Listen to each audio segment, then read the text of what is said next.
So this your slope. Slope क्या क्या है बताओ मुझे, comparing this, what is the slope? 4/3 pi n pi n. mu square upon 3k. 3 के। तो अभी आप देखो, positive positive positive positive, square है हमेशा पॉजिटिव होता है, 3 पॉजिटिव है कि ये तो तुम्हारा कांस्टेंट है तो पॉजिटिव है, तो आपका स्लोप क्या रहेगा? Positive slope. पॉजिटिव। अब यहाँ पे भी देखो, positive positive positive positive positive, तो आपका इंटरसेप्ट क्या होगा? Positive. तो लाइन कैसे बनेगा? If you draw graph of P T versus 1/t, graph ऐसे बनेगा। So what is the slope? Slope is equal to 4/3 pi n 4/9 आ जाएगा, pi N mu square by by t. के। टी तो उधर चला जाएगा, राइट। और आपका आपकी इंटरसेप्ट क्या होगा? Intercept will be nothing but P I basically. Intercept is your P आई ना, ठीक है। ठीक है। Yes, sir. सो ये आपका इंटरसेप्ट है, ये आपका जो भी है। सो अभी आप देख, let's see this from diagram.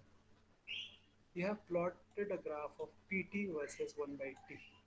What can you tell about this methane molecule?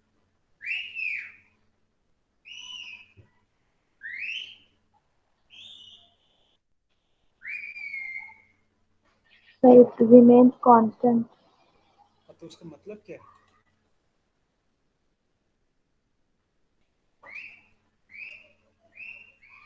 Now keep this in mind that my pt is equal to pi plus p naught. So now let's see this. From methane, you can make out what is the pi value for this methane. 10. 10. Yes, for methane, pi is 10. And what is the slope?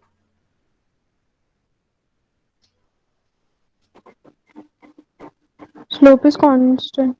Nahi Raja, when you have a horizontal line, slope is 0. Slope यानी क्या? चढ़ाई या ढलान, हाँ sir. तो उसको बोलते हैं।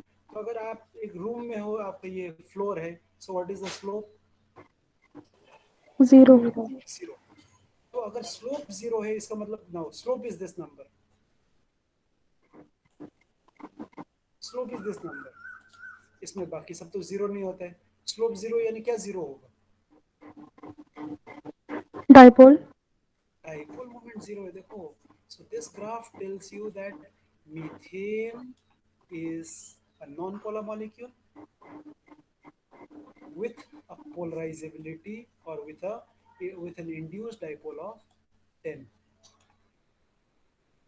ये ये तुम लोगों को पढ़ने आना चाहिए।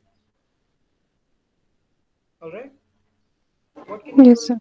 Tell me about carbon tetrachloride? Induced polarization is 30 हाँ हाँ, and it is a non-polar molecule. Okay. But what can you compare between methane and carbon tetrachloride, and दोनों के बारे में आप क्या बोल सकते हो? एक बात है कि दोनों नॉन पोलर है, वो तो साफ दिख रहा है। दूसरा क्या? The induced polarity in polarization, CCl4 is more. Which means what? Induce polarization किसके बराबर होता है? Go back one step. Induced polarity. किधर है? हाँ. इसका Polar मतलब polarability. Polarizability. किसका?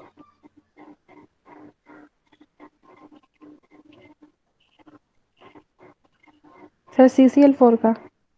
ज्यादा है कि कम है? ज़्यादा है. उसका मतलब क्या है?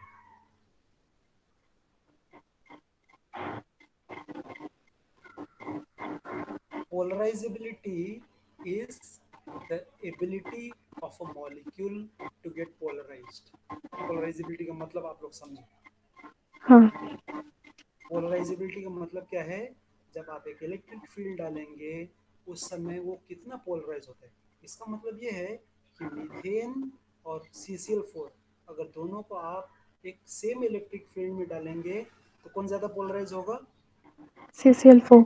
CCl4 ज़्यादा पोलराइज होगा, मीथेन कम पोलराइज होगा. अभी आप let's go to HCl. HCl आपको क्या बताता है? इंड्यूस पोलराइजेशन 10 है. हाँ हाँ, यानी और बिकॉज उसका पोलराइजेबिलिटी लगभग मीथेन के बराबर है, राइट? और क्योंकि स्लोप है तो वो एक पोलर मॉलिक्यूल है. स्लोप नॉन जीरो है. स्लोप हमेशा हर एक का होता है, जीरो भी नंबर है as far as we are हाँ कंसर्न. सर. सो CCl4 को भी स्लोप है, जस्ट वो नंबर जीरो है. सो HCl has a non zero slope, which means it is a polar molecule. What about these two molecules? आपका ये कौन सा मॉलिक्यूल है by the way? Sir chloromethane. Chloromethane. ये क्लोरोफॉर्म नहीं है ना, प्लीज रिमेम्बर. नहीं सर. हाँ, क्लोरोमीथेन और तुम्हारा हाइड्रोक्लोरिक एसिड के बारे में आप क्या बोल सकते हैं? सर क्लोरोमीथेन का इंड्यूस पोलराइजेशन बहुत जीरो है. हाँ, ये जीरो होगा नहीं, कभी भी जीरो नहीं होता है. ये ग्राफ में थोड़ा नजदीक होगा, जब आप बड़ा करके देखेंगे it will be a non zero number. ठीक है, ये मतलब डॉट जीरो कभी होगा नहीं, क्योंकि किसी भी मॉलिक्यूल को आप इसमें डालेंगे तो वो पोलराइज होता है. कम होता है ज़्यादा होता है अलग बात है, लेकिन पोलराइज होता है. So induced polarization is never going to be zero. Okay, लेकिन वो उसको छोड़ के HCl और क्लोरोमीथेन के बारे में आप क्या बोल सकते हो? किसका डाइपोल मोमेंट ज़्यादा है? क्लोरोमीथेन. क्लोरोमीथेन का. ध्यान रखो, आपका slope is directly proportional to the dipole moment. इसका डाइपोल. मतलब है क्लोरोमीथेन का डाइपोल मोमेंट ज़्यादा है, HCl का डाइपोल मोमेंट कम है. But on the other hand HCl का पोलराइजेबिलिटी ज़्यादा है, क्लोरोमीथेन का पोलराइजेबिलिटी कम है. कम है. तो ये सब जो है ना, तुम लोगों को ग्राफ देखो, तुम लोग जो फिजिकल केमिस्ट्री जो है ना, अगर तुम लोगों को ग्राफ पढ़ने आता है और नंबर समझ में आता है तो फिजिकल केमिस्ट्री बहुत इजी हो जाता है. क्योंकि अगर इतने इंफॉर्मेशन को अगर मुझे टेक्स्ट में लिखना होता था, मैं कम से कम 2 पेज लिखता था, राइट? और 2 पेज लिखने के बाद भी उसमें कुछ ना कुछ कमी रह जाता था. लेकिन देखो, it's such a beautiful way of expressing the same data. एक ग्राफ बनाया, उसमें सब आपको दिखता है. ऑफ कोर्स, बशर्ते आपको देखने आना चाहिए. ठीक है. सर वाई एक्सिस पे पीटी क्यों लिए है, पीआई क्यों नहीं? हाँ, क्या बेटा? वाई एक्सिस पे पीटी क्यों लिए है, पीआई क्यों नहीं? क्योंकि तुम्हारा फॉर्मूला ये है ना राजा. अगर पी आई लेते थे और इफ यू प्लॉट 1/t, बस पी आई देखो, पी आई का वैल्यू ये है, पी आई का वैल्यू ये है. Does it depend on the temperature? No. कोई टेम्परेचर रिलेटेड कोई टर्म है? नहीं है. नो. इसका मतलब है if you draw a graph of,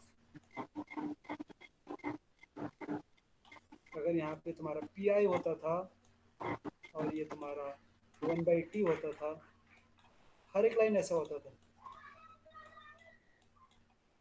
methane का भी, क्लोरोमीथेन का भी, HCl का भी, क्योंकि हर एक मॉलिक्यूल का P I and 1/t, they are independent of each other. They are not linked. तो आप 1/t कितना भी करो, पी आई सेम रहेगा. So you will get all straight line. So there is no information. जी sir. ठीक है।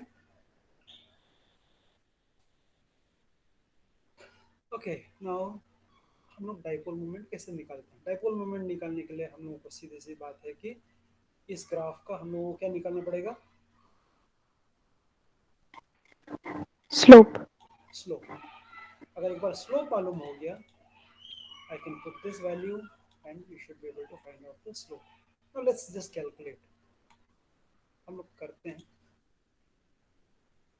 If I find out the slope of any 1 by t versus pt, I will ask you some more questions बाद में, but फिलहाल आपने pt और 1 by t का ये निकाला कैसे, तो अलग अलग टेम्परेचर पे उसका टोटल पोलराइजेशन निकाला, उसका आपने स्लोप निकाला.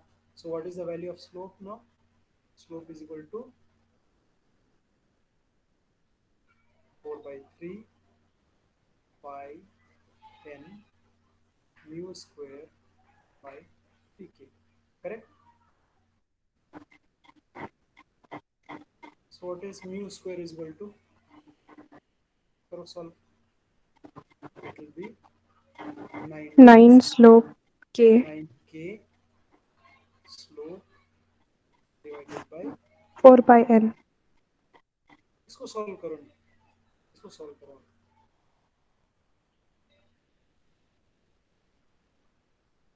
ठीक है. Constant rate constant. नहीं नहीं नहीं नहीं नहीं नहीं नहीं, ये बोल्ट्जमैन बोल्ट्जमैन कांस्टेंट है. Is one of the basic fundamental constants of this universe.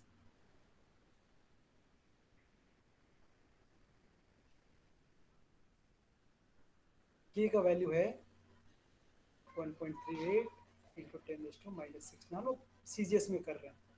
-16 और केल्विन. यूनिट ध्यान रखो. What is the value of k? 1.38 into 10⁻⁻16 अर्ग पर केल्विन, और एसआई में इट इज 1.38 इंटू 10⁻23 जूल पर केल्विन. आप लोगों को ये मालूम होना चाहिए. हम यहाँ पे अर्ग पे काम करेंगे. So please find out this value 9k by 4 pi n. Calculator use करो.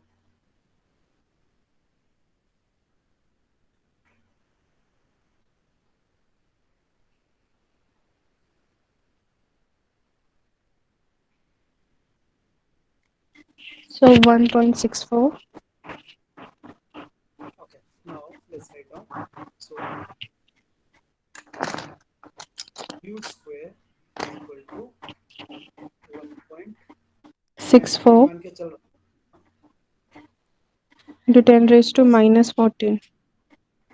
40. minus 40 into slope, right? Okay. Mu जो है, अभी हम लोग सीजीएस में काम कर रहे हैं, तो म्यू का सीजीएस का यूनिट क्या है?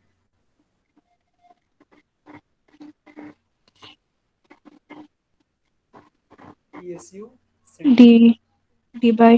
नहीं, D by is not CGS. CGS is this. D by is what we use more frequently. ठीक है.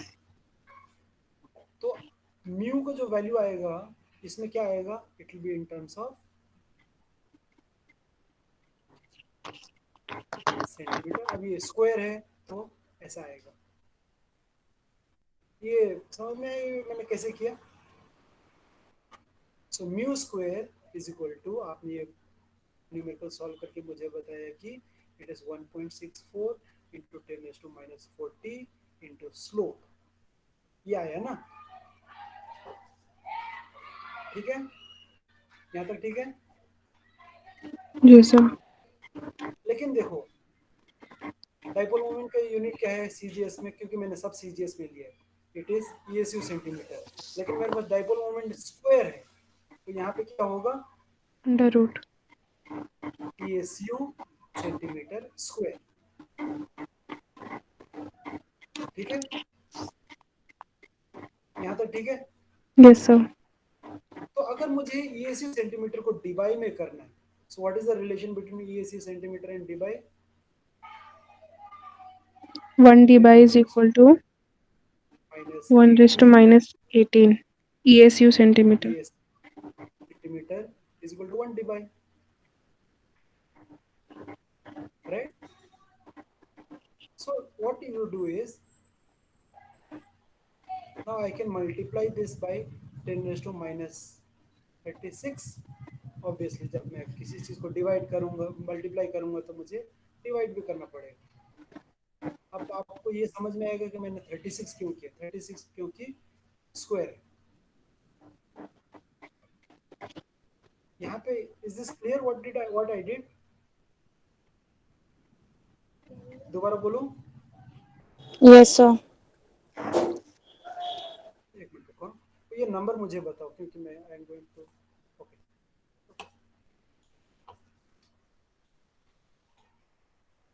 हाँ ये देखिए। So mu square is equal to 1.64 into 10⁻⁻40 into slope. यहाँ तक आप लोगों ने निकाला, यहाँ तक किसी को डाउट है? No, sir. ओके, अभी इसके आगे को मैं आपको बताता हूँ। No sir. डाइपोल मोमेंट का, what is dipole moment? Mu is equal to Q cross L। ये मैंने आपको कल बताया। Q is the charge, L is the separation. Charge का तुम्हारा ये CGS unit is ESU, L का CGS unit is centimetre. So dipole moment किस में होना चाहिए? अगर आप सीजीएस में सॉल्व कर रहे हो तो ESU सेंटीमीटर। लेकिन मेरे लेफ्ट हैंड साइड को देखो, it is dipole moment square, है ना? तो ये जो सब टर्म्स है, इनका यूनिट क्या होना चाहिए? क्योंकि मैं सीजीएस में काम कर रहा हूँ, it will B ESU centimetre square. यहाँ तक समझ में आया? Yes, sir. Is this clear till now? So now I have this number mu square is equal to, वो नंबर दोबारा बताओ मुझे। 1.64 into 10⁻⁻40, right, into slope, ध्यान दो, ठीक है? और इसका यूनिट क्या होना चाहिए? ESU centimetre centimeter square. square. अभी मेरा ये square। Now let's find out this. Now we know that 1 d by is equal to 10⁻⁻18 ESU centimetre, मुझे मालूम है ये। So what is 1 d by square क्या होगा?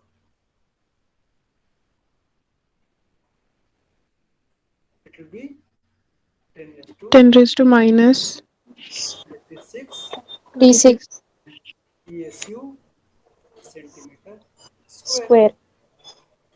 ठीक है?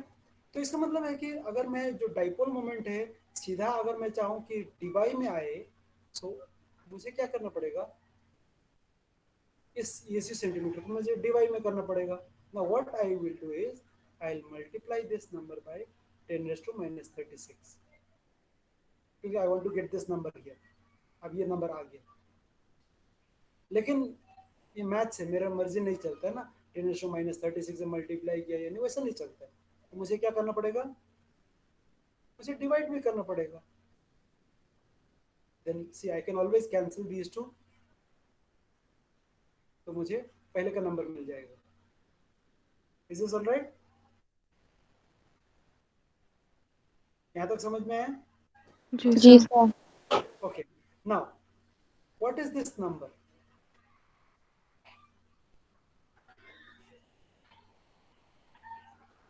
It is d by square, so I can write down as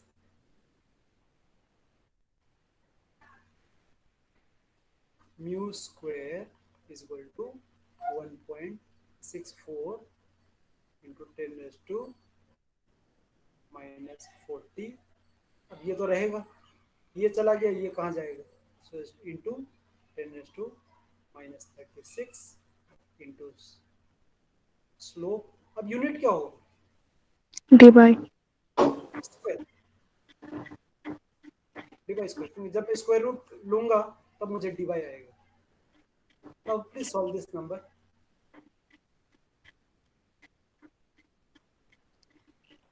36 ऊपर चला जाएगा तो प्लस 36 हो जाएगा. It will B actually 1.64 into 10 raised to minus 4.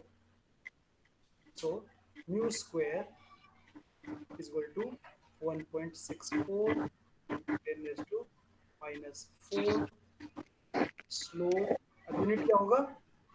D by d by square. Square So what will mu be equal to? Under root Square of root 1.64 into 10 raised to minus 4 into square root of slope. अब ये divide आ जाएगा. Please solve this number. Sir 0.012 0.012 multiply by under root square के बाद of क्या है? 12 के बाद क्या है? 128 हाँ, into square under root root of of slope. slope. So तो अगर आपको स्लोप मिल जाए, राइट, उसका स्क्वायर रूट लो, उसको इस नंबर से मल्टीप्लाई करो तो आपको क्या मिल जाएगा? डायपोल मोमेंट कौन से यूनिट में? डी बाई सीधा डिवाइड में मिलेगा. अब तुमको ईएसयू सेंटीमीटर में नहीं मिलेगा क्योंकि ईएसयू सेंटीमीटर को मैंने करेक्शन कर दिया. ये if you want to write this down please write it down, then we will go to the book.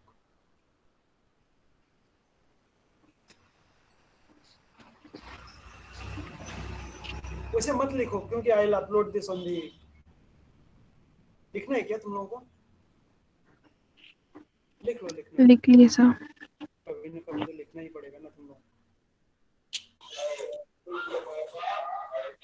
सबको हो गया? नहीं सर 2 मिनट. हाँ.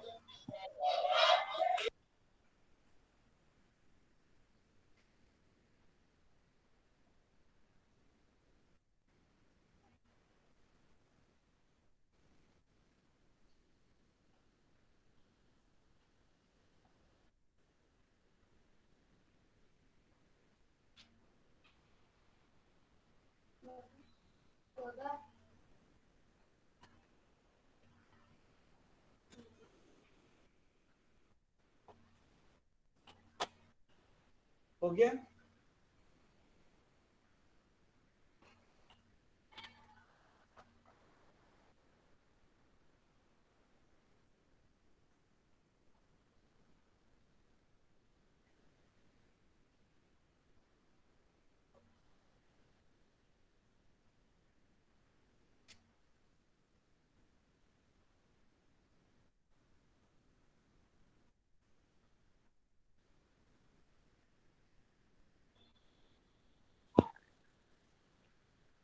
Hello sir.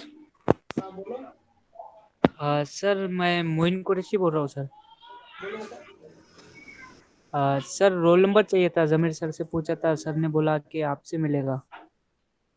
रुको मैं बताता हूँ, अभी बताता हूँ. जी सर. बाकी जब तक लिख रहे हैं मैं तुमको बताता हूँ. ये रहा.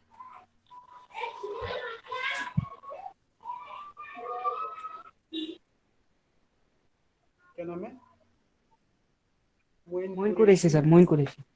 हाँ, तेरा नंबर 7828 बेटा. जी सर, थैंक यू सर. 7828. हाँ, और किसी को मालूम करना है अपना रोल नंबर?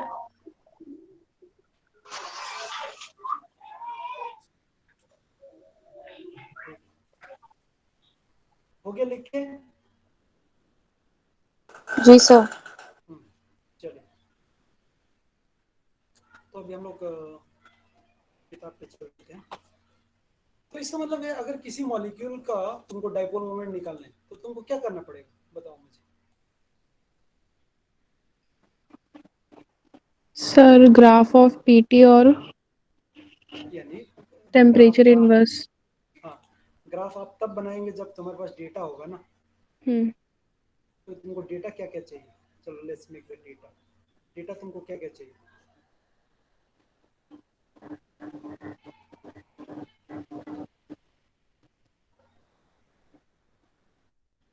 अलग अलग टेम्परेचर पे तुमको अलग अलग पीटी चाहिए।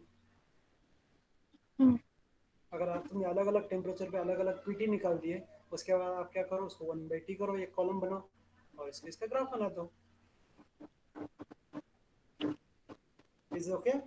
yes sir. Okay. Yes, sir. अब दूसरी बात ये है कि अलग अलग टेम्परेचर पे पीटी निकालने के लिए तुमको क्या क्या मेजर करना पड़ेगा? So density, molecular weight, okay, तो ठीक है, डेंसिटी टेम्परेचर के साथ चेंज होता है, मॉलिक्यूलर वेट तुम्हारे टेम्परेचर के साथ चेंज नहीं होता है, मॉलिक्यूलर वेट भी एक constant. नंबर होगा। और क्या चाहिए? सर n infinity चाहिए, हाँ, या तो तुमको इन इन्फिनिटी चाहिए या फिर एल capital कांस्टेंट D. चाहिए। अगर तुमको ये दोनों मिल गया, अलग अलग टेम्परेचर में तुमने मेजर ये किया, देखो डी मेजर किया, एन इन्फिनिटी मेजर किया या कैपिटल डी मेजर किया, तो यहाँ से तुम पीटी कैलकुलेट कर सकते हो। What's the relation between them? PT is equal to D minus 1 upon 1 by t plus 2 into m by m d। by D. तो अलग अलग टेम्परेचर पे तुमने ये अलग अलग ये वैल्यू निकाले, तो अलग तुमको पीटी निकल जाएगा। एक बार वो निकल गया, तुम्हारे पास you have a column where you have T versus PT. उसके बाद आप ग्राफ बनाओ। ग्राफ एक्स एक्सिस में क्या बनाएंगे? PT पीटी बनाएंगे, 1 by T. नहीं आता है, By T. वाई से पीटी बनाएंगे, आपका लाइन ऐसा कुछ तो आएगा, तो कुछ तो लाइन आएगा। उसके बाद आप क्या करेंगे? ये लाइन Slope. खींचो, आपको ये क्या बताएगा? What is this value? ये वैल्यू क्या है? So intercept. ये आपका वैल्यू है पी आई। बोलो मत, एक एक पढ़ते जा रहे हैं, पीछे पीछे का बोलते मत जाओ। So Y intercept will give you your P I and slope will give you what? Slope measure किए and from there dipole moment is equal to 0.0128 multiplied by slope divide, निकल जाएगा।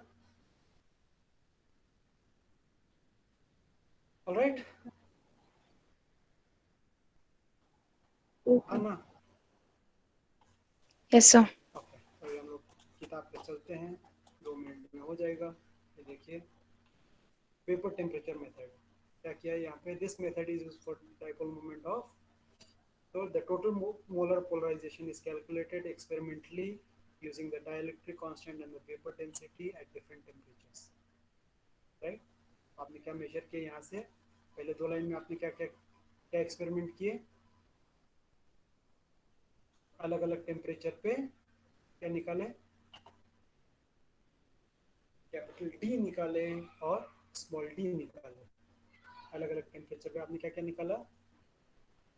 कैपिटल डी और Small d. उससे क्या निकल जाएगा? PT. PT. PT. अभी आपके पास अलग अलग टेम्परेचर पे पीटी है, right? Then you draw a graph of PT versus 1 by T. It will give you a straight line, वगैरह वगैरह। आ गया यहाँ से, ये आ गया, ठीक है। ये जो है जो हम लोगों ने डिस्कस किया वही है, ठीक है, 10783। ओके, राउंड ऑफ करो तो 0.0128 ही आता है। ना अभी आप बोलेंगे कि ये फ़र्क क्यों था? फ़र्क इसलिए था क्योंकि तुमने पाई का वैल्यू अमीना क्या लिए थे बेटा? सर कांस्टेंट वैल्यू नहीं लिए थे, 3.14 लिए थे। हाँ, तो वहाँ पे एक बड़ा नंबर चूक गया।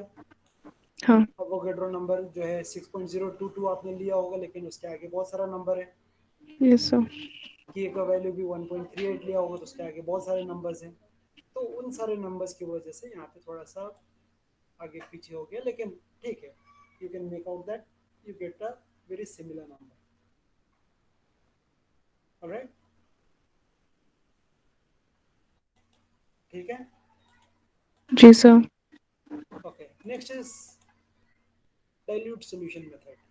नाउ दिस इज जो वेपर टेम्परेचर मेथड है, ये उन सब्सटेंस के लिए निकाल सकते हैं जो या तो गैस है या फिर जिनको गैस करना आसान होता है, यानी वोलेटाइल होता है। If you have a volatile substance और अ गैशियस सब्सटेंस उसका वेपर प्रेशर आपका उसका डाइपोल मोमेंट इस तरीके से निकाल सकता है. But if you have a non volatile, ये देखो for substance which are not gaseous, तो उसमें हम लोग क्या करते हैं, you prepare a series of dilute solutions using a non polar solvent. Right, so उसके डाइलेक्ट्रिक कांस्टेंट निकालते हो अलग अलग सॉल्यूशन के, उसके अलग अलग डेंसिटी निकालते हो. तो आपने क्या निकाला, ये you find out the PT of the solution at different temperature. Is okay? Yes, sir. So if you have a if you have a sample which is not gaseous or which is not volatile, what you do is you prepare a series of solutions. Okay? Meaning उनके concentrations अलग हैं. Using a non-polar solvent, ये बहुत important है क्योंकि आपको solvent की वजह से कुछ polarization आना नहीं चाहिए. So you use a non-polar solvent like benzene, CCl4, and हर एक solution के अलग अलग टेम्परेचर पे आप उसके डेंसिटी निकालते हो और उसके डाइलेक्ट्रिक कांस्टेंट निकालते हो. इसका मतलब है now you have a series of total polarization at different temperatures.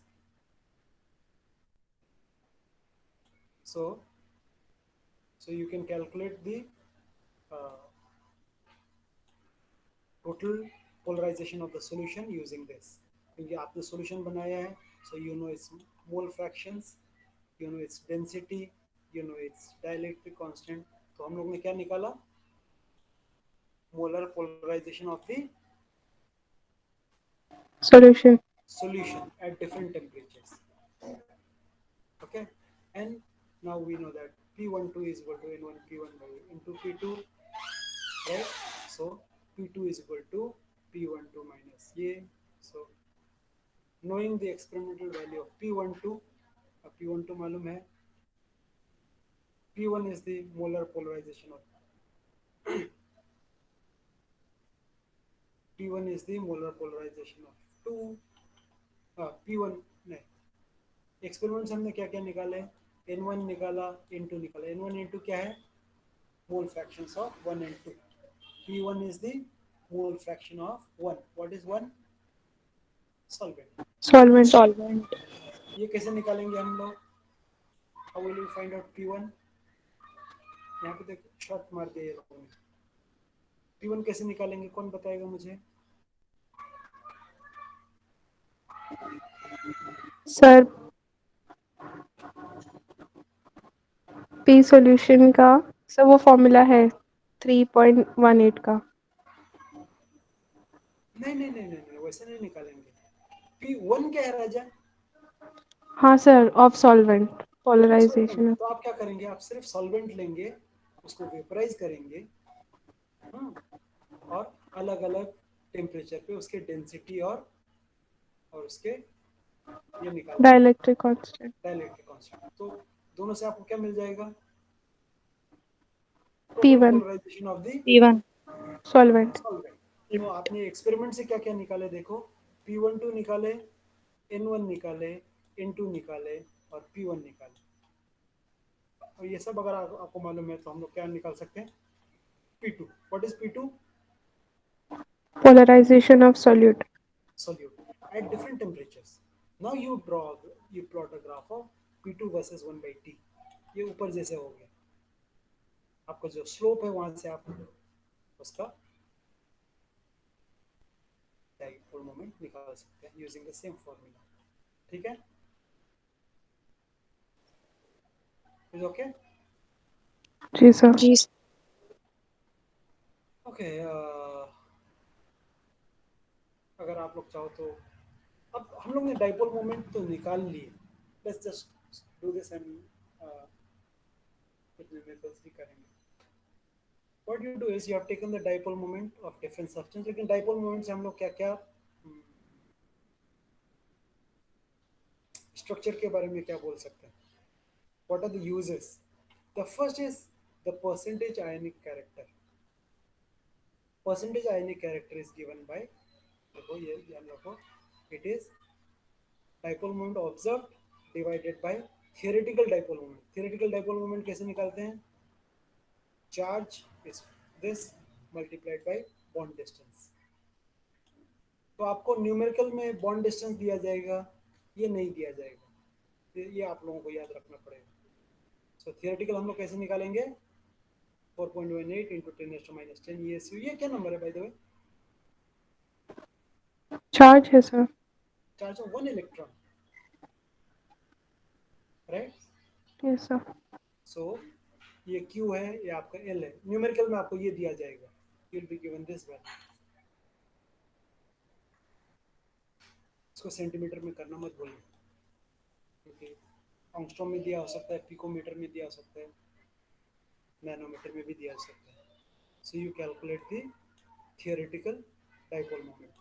और आपको न्यूमेरिकल में ये भी दिया जाएगा कि ऑब्जर्व डाइपोल मोमेंट कितना है। So percentage ionic character is this number divided by this into 100। Let's see for example, यहाँ देखो, the dipole moment of chlorobenzene is 1.4549 dpi. So what is this value? ये नंबर क्या है? Observe dipole moment. ये आपका mu observed. देखो आपको bond distance दिया है, ओके वेरी गुड, आपको ई भी दिया है। बॉन्ड डिस्टेंस तो आप बॉन्ड डिस्टेंस सेंटीमीटर। से आप क्या निकाल सकते हैं? You can find out the ionic mu. Mu ionic. वो वैल्यू कितना होगा? It will be 4.8 into 10⁻10 multiplied by क्या होगा? 2.8 इंटू 10⁻8 सेंटीमीटर। रखो, क्योंकि एंगस्ट्रॉम है तो इसको सेंटीमीटर करना पड़ेगा। ये आपका डिनोमिनेटर चला जाएगा, ये आपका न्यू, ओके ये डिवाई है। सो आपको फाइनली ये सब कैलकुलेट करने के बाद ये हटाना पड़ेगा, 10⁻8 और 10⁻10 हटाना पड़ेगा। ये सी सेंटीमीटर है, ये डिवाई के बराबर हो जाएगा, राइट? Is okay? जी सर। आपका सॉल्यूशन है, सॉल्यूशन देख लेना, समझ में आ जाएगा। परसेंटेज आयनिक कैरेक्टर निकाल सकते हैं। दूसरा बॉन्ड मोमेंट निकाल सकते हैं। बॉन्ड मोमेंट मतलब एक बॉन्ड का डाइपोल मोमेंट। देखो हम लोग जब डाइपोल मोमेंट बोलते हैं तो dipole moment is for the whole molecule. So you can have, let's say, देखो suppose if you have carbon dioxide, carbon dioxide का डाइपोल मोमेंट कितना है किसको मालूम है? 0 होता है। कार्बन डाइऑक्साइड का डाइपोल मोमेंट क्या है? 0 है। जैसे ये पोलर मॉलिक्यूल के नॉन पोलर मॉलिक्यूल है, non polar. Non polar. Non polar. इसमें कितने बॉन्ड्स हैं? 2 बॉन्ड्स हैं। इसका मतलब ये नहीं कि दोनों बॉन्ड नॉन पोलर है। This is a, oxygen is more electronegative, so it is slightly this side, it is slightly this side, so it will be slightly delta negative, ये तुम्हारा delta positive है, ये तुम्हारा delta negative है। So the bond moment is not 0, but the dipole moment is 0. तो bond 0। moment, dipole moment का फर्क समझ में आया? Yes sir. So if you have one bond वाला molecule, like देखो HF, इस मॉलिक्यूल का बॉन्ड मोमेंट और डाइपोल मोमेंट एक होगा, सेम होगा, सेम होता है।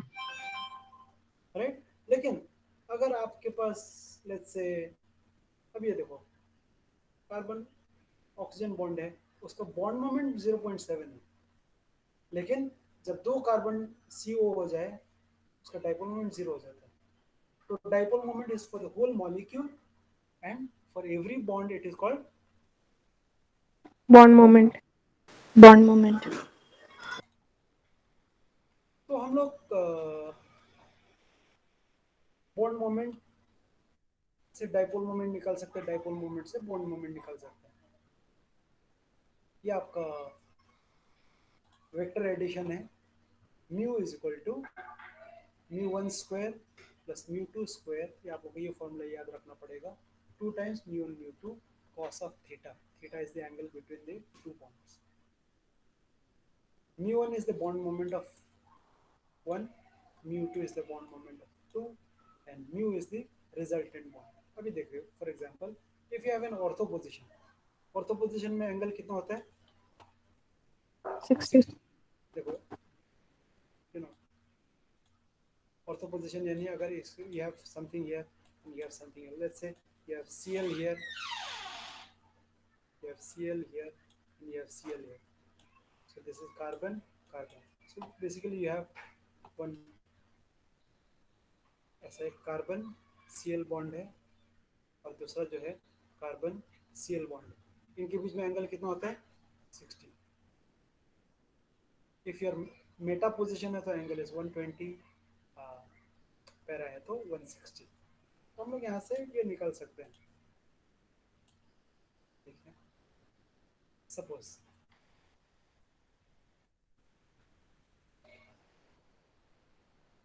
सो यू कैन फाइंड आउट कैसे होगा. नाउ देखो ओवर हियर,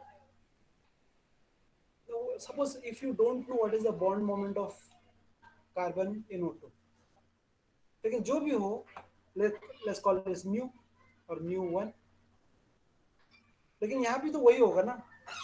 ये सेम क्यों होगा, सेम क्यों होगा? क्योंकि दोनों एटम सेम है। क्योंकि सेम ग्रुप है ना. सो इन दोनों का हम लोग म्यू निकालते हैं. So mu will be equal to square root of mu1 square plus mu2 square की जगह क्या लिखूं, 2 mu1 square mu1 square plus 2 times mu1 cos of 60. 60. Okay, so this is square root of, this is 2 mu1 square plus 2 mu1 square हो जाएगा. यहाँ पे भी cos 60 कितना है 1/2 1/2. ठीक है. so let's just substitute. अभी क्या हो जाएगा 2 mu1 square जो है कॉमन आ जाएगा. बचेगा क्या ब्रैकेट में, क्या बचेगा 1 plus half. 1 plus half. So 2 mu1 square into 3/2. समझ में आया कैसे है? Yes, sir. 2 कैंसिल हो जाएगा.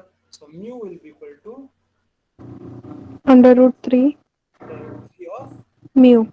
mu1, क्योंकि स्क्वायर है वो चला जाएगा. यहाँ पे लिखा है देखो mu is equal to mu1 square root 3. आप लोग ये कर सकते हैं.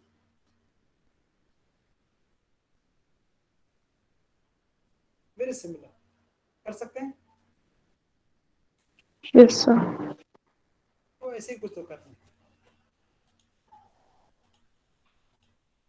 So you can find out, if you know the bond moment, you can find out the dipole moment. If you know the dipole moment, you can actually tell the structure के बारे में. देखो अगर पैरा है तो dipole moment 0 हो जाता है.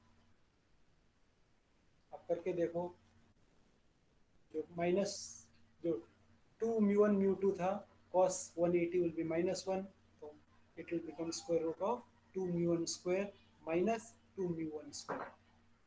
What is the resultant dipole? 0. तो अगर आपके पास 0 है, इसका मतलब ये है कि ये जो CnO2 है, ये जो CnO2 है, एक दूसरे के बिल्कुल ऑपोजिट है. So it tells you something about the structure of the molecule. तो सपोज अगर आपके पास ऐसा मॉलिक्यूल है कि डाई नाइट्रो बेंजीन, लेकिन ऑर्थो के पैरा के मेटा नहीं मालूम है, तो by looking at the dipole moment values आप उसका ऑर्थो पैरा मेटा निकाल सकते हो. फॉर एग्जांपल देखिए, the observe value of ortho is, जो सबसे ज्यादा है वो 6 है, उसके बाद जो कम है वो मेटा है, और 0 है जो है वो क्या है पैरा। पैरा है. तो आप डाइपोल मोमेंट से स्ट्रक्चर के बारे में कुछ तो बता सकते हैं. दूसरा देखो, अभी जैसे अभी आपको कहा था कार्बन डाइऑक्साइड जो है इसका डाइपोल मोमेंट 0 है. अब ये 0 कब होगा, जब ये लीनियर होगा. अगर कार्बन डाइऑक्साइड ऐसा होता था, उनके बीच का एंगल 180 नहीं होता था और 180 नहीं होता था, तो रिजल्टेंट डाइपोल मोमेंट 0 नहीं होता था. So the fact that carbon dioxide has a 0 dipole moment, what does it tell you? Molecule is linear. linear, linear। अभी देखिए CH2 कार्बन डाइसल्फाइड, ये भी नॉन पोलर है, इसका मतलब क्या हुआ? Linear है। dipole moment is 0, on the other hand देखो water is polar, it has a zero non zero dipole moment, इससे आप क्या निकालें? Non-linear molecule है। हाँ, it is a bent molecule. कितना एंगल से बेंट है वगैरह वो आप नहीं निकाल सकते डाइपोल मोमेंट से, लेकिन आप ये तो कम से कम निकाल सकते हो कि कितना बेंट है। Actually if you know the bond moment you can find out the theta also, तो आप एंगल्स भी निकाल सकते हैं। Likewise SO2 is a bent molecule. ठीक है,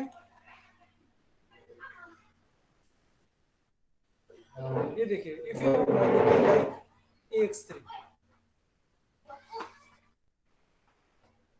AX3 अगर डाइपोल मोमेंट 0 इसका मतलब क्या हो गया? linear, इट विल बी नहीं, AX3 है ना राजा, AX3 विल बी प्लेनर। अगर ये प्लेन में हुआ हाँ, तो ये डाइपोल मोमेंट 0 होगा। अगर डाइपोल मोमेंट 0 नहीं है इसका मतलब क्या हो गया? वो एक प्लेन में नहीं है। लाइक तुम्हारा अमोनिया जैसे देखो N ऐसा हाइड्रोजन हाइड्रोजन हाइड्रोजन, ये तुम्हारा एक छतरी जैसे एक ट्रायंगल जैसा बनाता है ऐसा। अब ये तीन एक प्लेन में है लेकिन चारों एक प्लेन में नहीं है, नहीं है। ये आपको कहाँ से पता चलता है? The dipole moment of ammonia is non zero. इससे हम लोग क्या पता चला? the molecules are not arranged in one plane, it's not, it's non plane. But if you are BF3 का डाइपोल मोमेंट जीरो है, तो इसका मतलब क्या हो गया? atoms are planar, Molecule is planar। सब मॉलिक्यूल्स एक प्लेन में होंगे। BF3 का स्ट्रक्चर ऐसे होगा और अमोनिया का स्ट्रक्चर कुछ और होगा। सिस ट्रांस देखिए, सिस होगा तो अगेन दे आर पॉइंटिंग, ये तुम्हारा it's not exactly how it is because this bond angle should be 120 not 90, so you should never draw like this, ये you should always draw like this, ऐसे करके ऐसे, ये 120 होना चाहिए, ये दिस इज सो पुअर। तो अगर ये अगर आपका सिस है राइट, इनके बीच में एंगल जो है 180 नहीं होगा right, so it will have some dipole moment. अगर ट्रांस है TRANS है, ये ट्रांस कुछ और होता है। अगर ये ट्रांस है इनके बीच एंगल क्या होगा? 180 होगा। 180, डाइपोल मोमेंट क्या होगा? 0, जीरो होगा। Zero। zero, तो हम लोग सिस ट्रांस स्ट्रक्चर जो है सिर्फ डाइपोल मोमेंट से बता सकते हैं। लाइक फॉर एग्जांपल ये मैलिक एसिड है, फ्यूमेरिक एसिड है, इसका डाइपोल मोमेंट 0 होगा। fumaric acid, फ्यूमेरिक एसिड का dipole moment, Malic acid। Malic acid का नॉन जीरो। ओके, से सब हो गया। ओके, मोलिकुलर स्पेक्ट्रा ये हम लोग कल से शुरू करेंगे। आप लोग ये एनालिटिकल में ये तो कर चुके होंगे ना, yes sir, वेव नंबर में चेंज करना, वेव नंबर फ्रीक्वेंसी में चेंज करना, फ्रीक्वेंसी को जो भी एनर्जी में चेंज करना, क्या आप लोगों ने? yes sir, तो मैं यहाँ पे ये अज्यूम करके चल रहा हूँ कि तुम लोगों को ये मालूम है।